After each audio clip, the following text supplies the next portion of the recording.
Hi namaste, నేను మీ Nandini. Welcome back to Nandini Ramesh world. ఈరోజు మనం ఒక టేస్టీ రెసిపీని చేసుకోబోతున్నాం. అదే బర్బాటీ కర్రీ. దీన్ని కొన్ని ప్లేసెస్లో బొబ్బరి చిక్కుళ్ళు అని కూడా అంటారు. వీడియోని స్కిప్ చేయకుండా ఎండ్ వరకు చూడండి. ఇలాంటి మరిన్ని రెసిపీస్ కోసం సబ్స్క్రైబ్ చేయండి, లైక్ చేయండి, షేర్ చేయండి. దీనికోసం ఫస్ట్ ఒక కడాయి పెట్టుకొని కడాయి బాగా హీట్ అయిన తర్వాత 2 స్పూన్స్ ఆయిల్ హీట్ చేసుకోవాలి.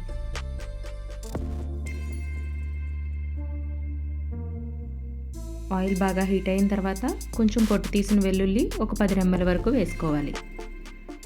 అలాగే ఒక స్పూన్ జీలకర్ర, 2 మీడియం సైజ్ ఆనియన్స్ చిన్న పీసెస్ కింద కట్ చేసి వేసుకోవాలి. ఇది ఒకసారి కలుపుకొని ఇందులో ఒక 3 పచ్చిమిర్చి పొడవుగా కట్ చేసి వేసుకొని కొంచెం కరివేపాకు కూడా వేసుకొని ఆనియన్స్ మనకి గోల్డెన్ బ్రౌన్ కలర్ వచ్చేంత వరకు వేయించుకోవాలి.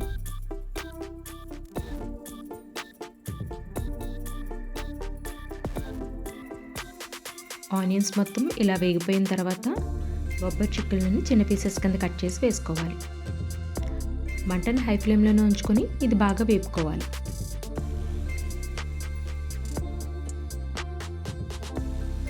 ఇవి కొంచెం ఇలా మగ్గిన తర్వాత ఇందులో నేను 2 పెద్ద సైజ్ టమాటోస్ చిన్న పీసెస్ కింద కట్ చేసి వేసుకుంటున్నాను. అలాగే కొంచెం టేస్ట్కి సరిపడినంతగా సాల్ట్ వేసుకొని టమాటో బాగా మగ్గేంత వరకు మూత పెట్టి కుక్ చేసుకుందాం.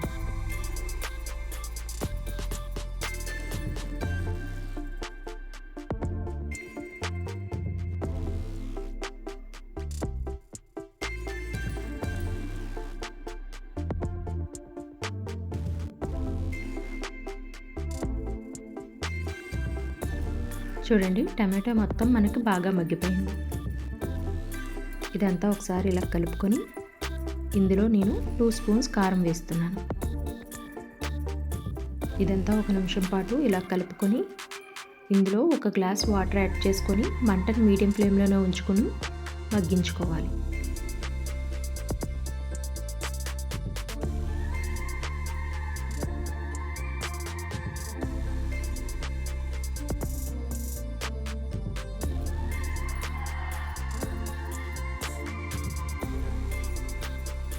పది నిమిషాలు ఇలా కుక్ చేసుకున్న తర్వాత మనకి కర్రీ ఇలా దగ్గరికి అవుతుంది. ఇదంతా ఒకసారి కలుపుకొని స్టవ్ ఆఫ్ చేసి సర్వ్ చేసుకోవడమే. అంతే, మనకి ఎంతో టేస్టీ అయిన బర్బాటీ కర్రీ రెడీ అయిపోయింది.